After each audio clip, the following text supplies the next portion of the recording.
so number 2 says Mrs. Will spent 4 hours doing laundry. Mr. Will, sorry. Mrs. Will spent D times as many hours doing laundry. So D can be any value. Times means I'm going to multiply something as many hours doing laundry. So he spent 4. So an amount times his 4 hours doing laundry. Select all the values of D, these right here, where Mrs. Will spent more time preparing than Mr. Will's doing laundry. So you want to know which of these values is going to give me more than 4 hours. Because Mr. Will spent 4 hours. Mrs. Will spent D times as many as that.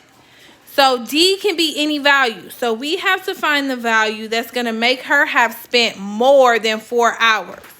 So we need to take her values down here that gave you 4 options times his 4 hours to figure out which one of these is going to give Mrs. Wills more than 4 hours.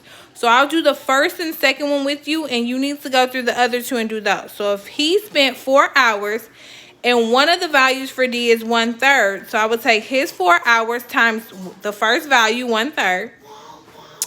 So that would be 4/1 times 1/3, which would give me 4/3. That's the improper fraction, so I need to turn it to a mixed number. 3 goes into 4 one time. I'm left with 1/3. So if that was her value, that would have meant that she only spent 1 1/3 hours doing laundry. That's not more than his 4 hours. So you can't pick that one. Okay? So let's try the next one. So his 4 hours times 17/5. Okay? So 4/1 times 17/5. So do 17 times 4. 4 times 7 is 28. 4 times 1 is 4 plus 2 is 68. So that's 68/5. Okay? That's still improper. So 5 goes into 68. 13 times with 3/5 left over. So this would mean that if her value was 17/5, if that was the value for D, that she spent 13 3/5 hours doing laundry, which is way more than 4.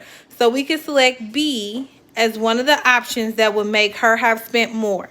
Okay, so you do the same process with the last 2, and you're only picking values of D that will make Miss Wills have spent more than 4 hours doing laundry.